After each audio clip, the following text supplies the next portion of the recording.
자, 어제에 이어서 두 번째 시간입니다. 자, 어제는 사도 바울이 이 디도에게 보낸 편지, 디도에 대해서 우리가 한번 살펴봤습니다. 디도는 사도 바울이 내가 낳은 참 아들이다 이렇게 표현해요. 참 아들. 그리고 사도 바울이 가지고 있는 이 믿음을 공유한 사람이요, 그리고 나중에 가서는 형제라는 표현을 사용하고 동역자란 이런 호칭으로 부른 사람이 이 디도입니다. 참 아들. 참 믿음 안에서 우리 그리스도인들은 참 아들이 되어야 돼요. 참 아들. 신앙을 어떻게 보면 믿음을 서로 공유하는, 목사와 성도가 서로 공유하고 성도와 성도 간의 믿음이 공유가 되어져야 됩니다. 그래서 교회는 한 가족이, 여러분 가족 그러면은 부모의 피를 공유하고 있잖아요. 그것처럼 교회 안에는 믿음이라는 이 믿음을 공유하고 있어야 됩니다. 따로따로 놀면 되지 않는 거예요. 그래서 이 사도 바울이 디도에게 말할 때 참 아들이다 이렇게 표현했습니다.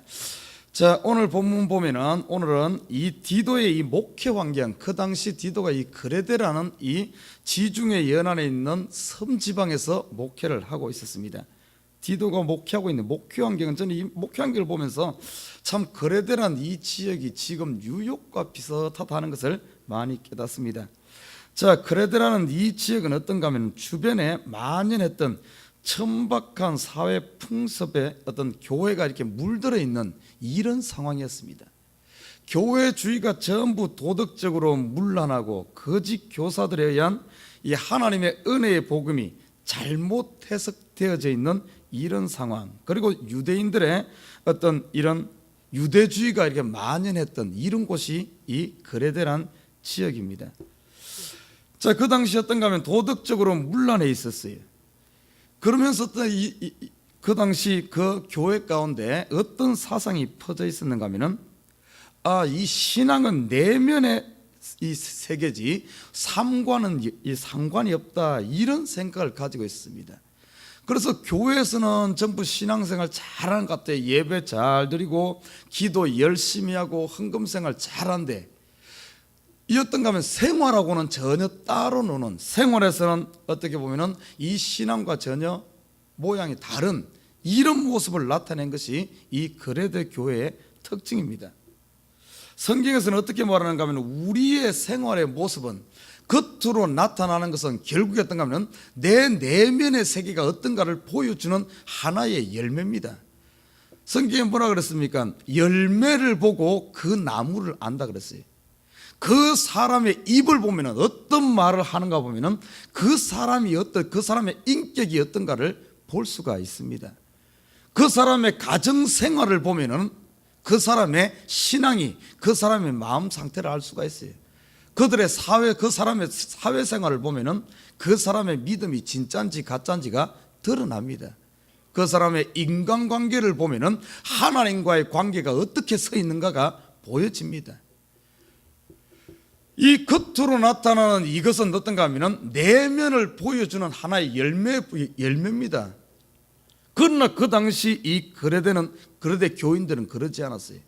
이 내면의 세계는 우리 신앙생활과 삶과는 다르다 이렇게 표현하면서 신앙생활 잘한다면서 그들의 삶은 엉뚱하게 어떻게 도덕적으로 문란하고 완전히 어떻게 보면 세상과 똑같이 세상에 물들어 있는 이런 삶을 살았다는 사실입니다. 지금 이 시대에 우리 자신을 한번 살펴봐야 됩니다. 교회 생활과 과연 우리 가정 생활이 동일한가? 지금 나와 그리스도의 관계, 내가 그리스도를 정말 하나님을 사랑하는 것이 정말 세상에 하나님께서 나에게 맡겨준 영혼들, 가정일 수도 있고 동료일 수도 있고 친구일 수도 있고 형제일 수도 있고, 이런 사람과의 관계에서 정말 나와 하나님과의 관계하듯이 그렇게 하고 있는가? 이것이 만약에 동일하지 못하고 분리되어 있다면 지금 우리의 신앙이 그 당시 그레데 신앙과 그레데 교인들의 신앙과 똑같다는 겁니다. 저는 항상 그걸 강조해요. 어떤가 하면은 신앙 이렇게 막 많이 하는 게 중요한 게 아닙니다. 작은 것부터 실천하면서 내 속에 있는 이 어떤 그리스도를 향한 이 사랑과 그리고 내 속에 있는 신앙이 내 삶 가운데 큰 것이 아니더라도 작게라도 열매 맺기를 바랍니다. 일치되길 원해요. 결코 신앙과 삶과는 분리된 게 아닙니다. 삶이 곧 신앙이고 신앙이 곧 삶이에요. 여러분, 성경의 원리를 가만히 보십시오. 성경을 보면 그냥 참 이야기를 다루고 있어요. 이야기. 아브라함의 일생을 다루고 있고 모세의 일생을 다루고 있고 모세가 태어나는 것부터 죽는 데까지 일생을 다루고 있어요. 다윗의 이야기를 다루고 있고, 거기서 특별한 거 다루지 않습니다. 그들의 삶을 다루고 있어요. 그들의 삶이 어떠했는가, 그것이 곧 신앙을 이야기하거든요. 지금 하나님께서 우리의 신앙을 다뤄보신다면 네가 교회에서 얼마나 예배를 많이 했나, 얼마나 많이, 이걸 다루는 게 아니에요. 네가 지금 어떻게 살고 있나, 가정생활은 어떻게 했고, 직장생활은 어떻게 했고, 동료생활은 어떻게 했고, 그리고 교회에서는 어떻게 했고, 이 전체를 다뤄보면서, 전체를 보면서 하나님께서 우리의 신앙을 다뤄본다는 사실입니다. 그것이 결국에는 내가 하나님과의 관계가 어떠했는가를 보여주는 가장 확실한 열매예요. 자, 그래도 이 교인들은 그러지 못했어요. 그래서 이 뭡니까, 디모데가 계속해서 이 디모데를 그곳에 사도 바울이 남겨두고 어떻게 했는가 하면 그런 부분들, 잘못된 그런 부분들을 바로 잡으라고 이야기했던 것입니다.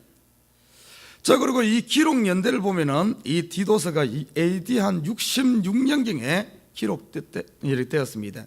우리가 사도행전을 쭉 공부하다 보면은 사도행전 28장까지, 28장 마지막에 보면은 사도 바울이 체포되어서 로마 감옥에, 로마에 가택연금 되는 데까지 기록되어 있습니다. 그리고 가택연금을 한 2년에서 3년 정도 로마에서 있습니다. 그러다가 잠시 석방됩니다. 잠시 석방되었을 때 사도 바울은 성경에는 기록되어 있지 않지만은 다른 이런 기록들에 의하면은 사도 바울이 다시 선교행을 떠납니다.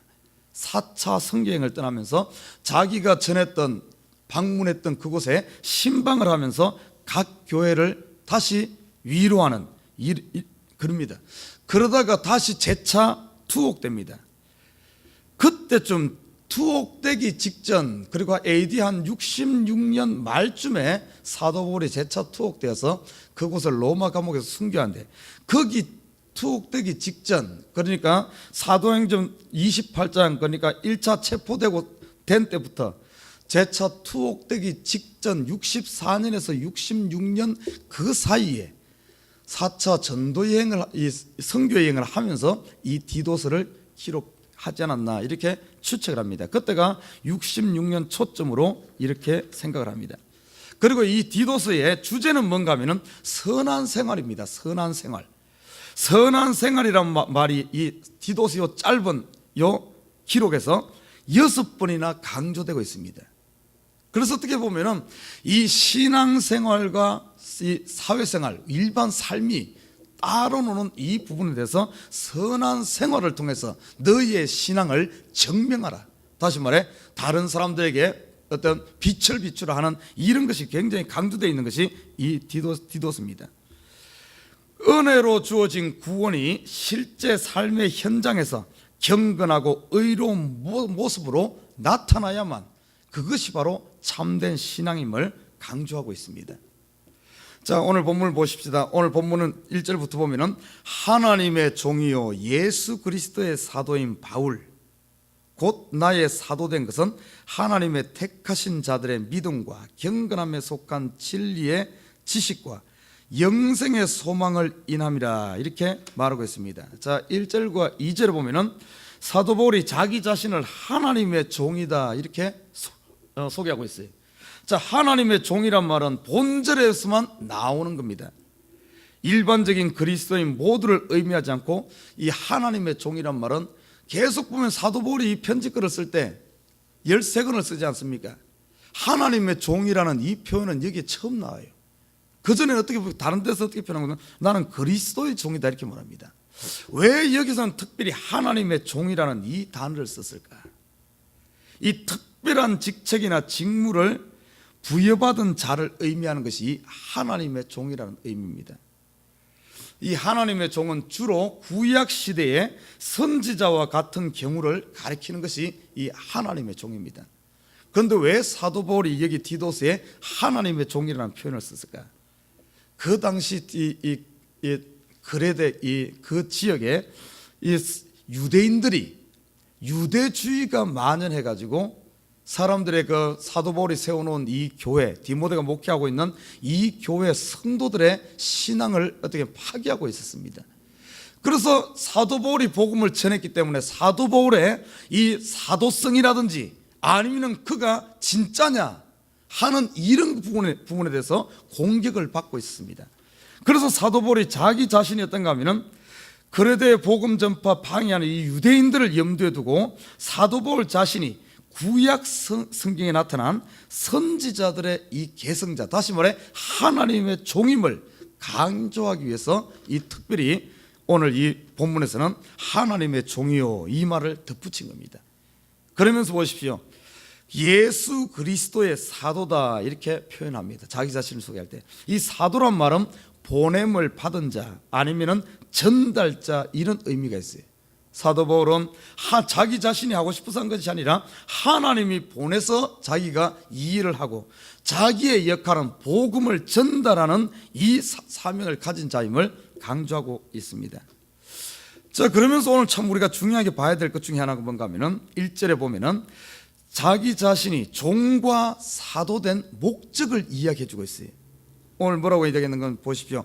하나님의 택한 보면은 곧 나의 사도된 것은 하나님의 택하신 자들의 믿음과 경건함에 속한 진리의 지식과 영생의 소망을 인함이다 이렇게 표현합니다.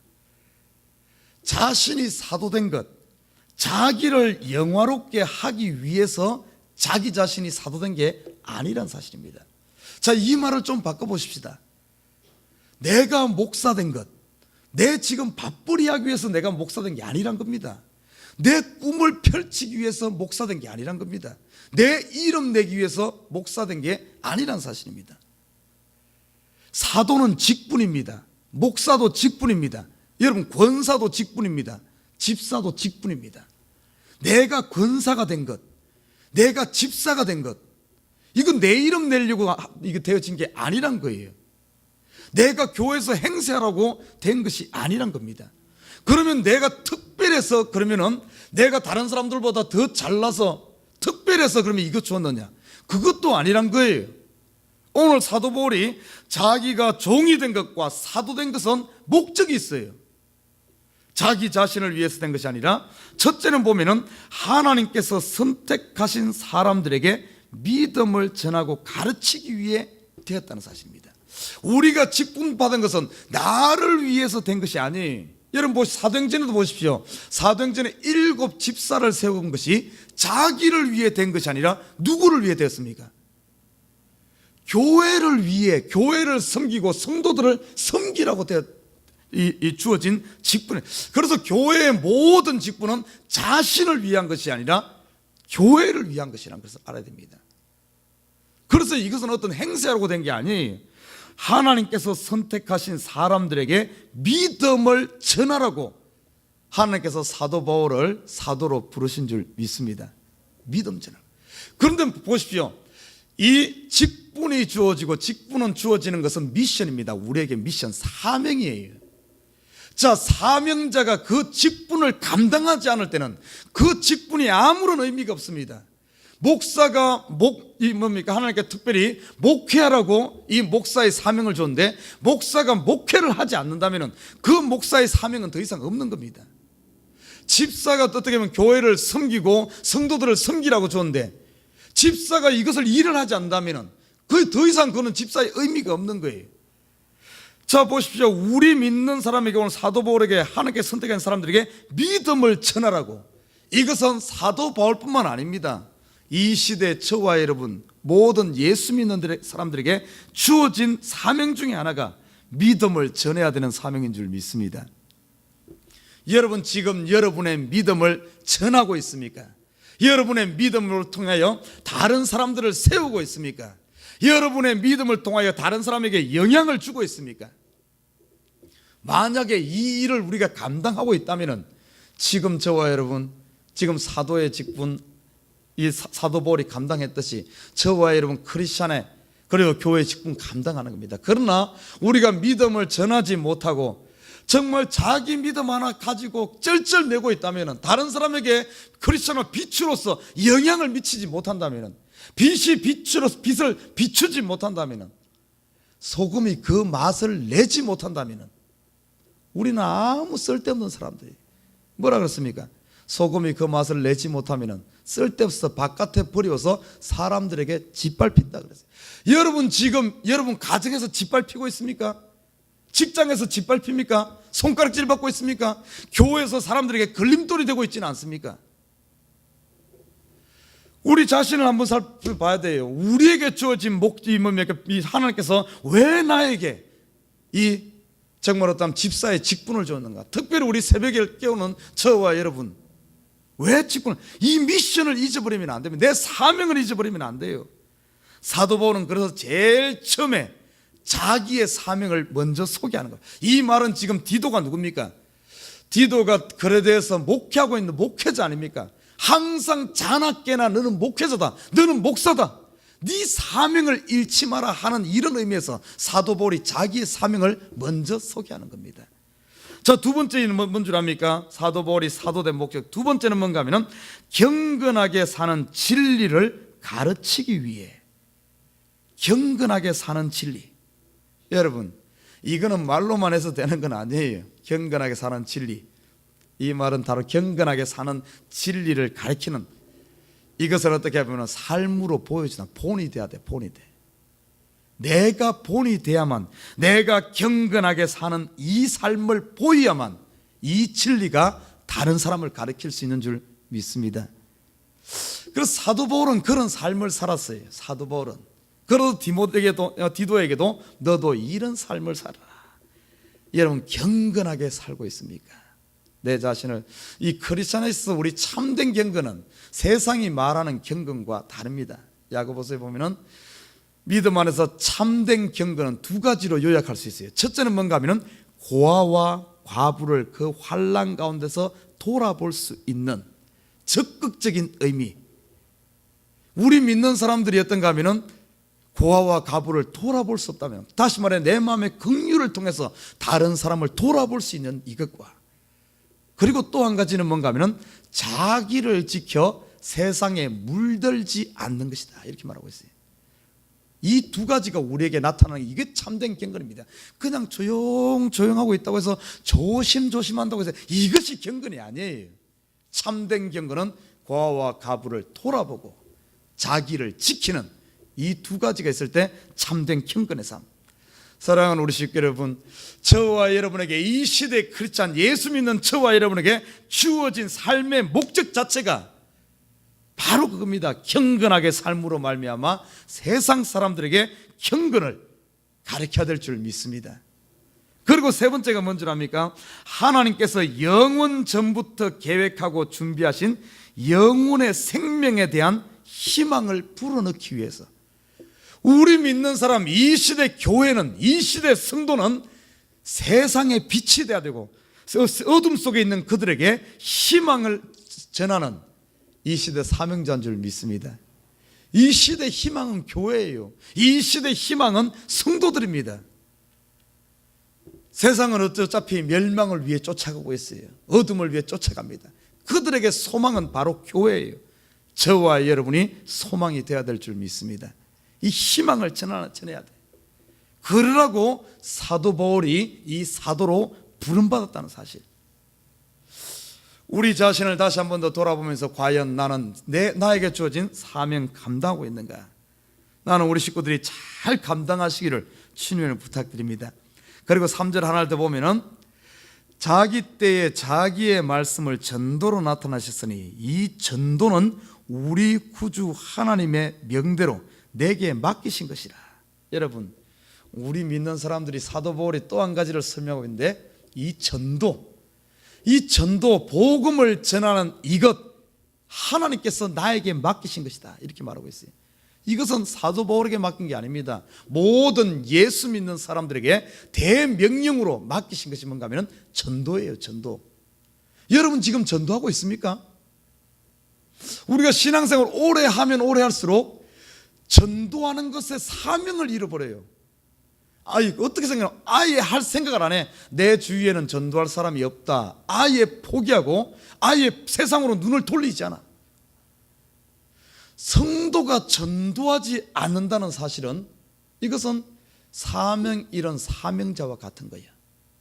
더 이상 이 땅에 있을 의미를 잃어버린 겁니다. 그런 사람은 100년을 살아도 그는 살아있다고 말할 수가 없어요. 우리 믿는 사람이 전도하지 않는다면 그 사람은 이 땅에 아무리 있어도 있는 의미가 없어요. 이 땅에 전도하라고 이 땅에 하나님께서 나에게 생명 주고 물질 주고 건강 주고 시간을 허락했는데 믿는 사람들이 전도하지 않는다면 이것은 더 이상 의미가 없다니까요. 그러나 이 시대 과연 우리가 전도에 대해서 얼마만큼 내 머릿속에 가지고 있습니까? 우리 다시 한번 더 깨어나야 돼요. 이게 전도에 대해서 어떻게 하면은 이것은 우리에게 주어진 미션이구나. 하나님께서 나에게 맡긴 겁니다. 맡긴 것. 우리 예수님께서 비유를 들 때 5달란트를 맡기고 2달란트를 맡기고 1달란트를 맡겨놓고 맡겼잖아요. 양떼를 맡겼잖아요. 지금 우리에게 맡긴 게 뭔 줄 압니까? 전도라는 것을 맡겼어요. 복음을 전하는 이 미션을 맡겨놨다는 겁니다. 그러나 이 시대 크리스찬 수많은 사람들이 전부 그 달란트를 그것을 맡긴 하나님이 맡겨놓은 것을 전부 땅에다 파묻어 놓고 전부 딴 데 가서 엉뚱한 짓 하는 거예요. 이거는 우리가 좀 깨어나야 됩니다. 다시 한 번 더 혹시 땅속에 파묻어 놨다면 끄집어내시기를 주님을 부탁드립니다. 이거 끄집어내고 사용해야 돼. 이게 우리가 이 땅에 하는, 왜 이 전도는 하나님께서 맡기신 거기 때문에 사도 바울에게 맡긴 게 아닙니다. 우리에게. 그래서 사도 바울은 죽는 그 순간까지 이 달란트 하나님께서 왜? 하나님께서 맡겼기 때문에 그것을 쉬지 않고 달려갔던 겁니다. 복음 전하는 일에 자기의 생명도 조금도 아깝게 생각하지 않았던 거예요. 나는 우리 식구들이 이 디도서를 공부하면서 우리 자신이 깨어나서 하나님께서 나에게 맡긴 것이 무엇인가? 때로는 물질을 맡기기도 했고, 때로는 영혼을 맡기기도 했고, 때로는 달란트를 나에게 맡기기도 했고, 이런 것 더 중요한 것은 복음을 전하라는 이 사명을 맡겼다는 사실, 전도를 우리에게 맡겼다는 사실. 나는 우리 식구들이 부진하고 열심히 해서 이 충성된 종이 되어서 참으로 30배, 60배 결실맺을 뿐만 아니라 많은 어떤 달란트를 주님이 우리에게 셈할 때 주여 내가 이렇게 장사했나이다, 이렇게 남겼나이다, 영혼의 열매들을 주님 앞에 바치는 저와 여러분 되시기를 주님을 부탁드립니다.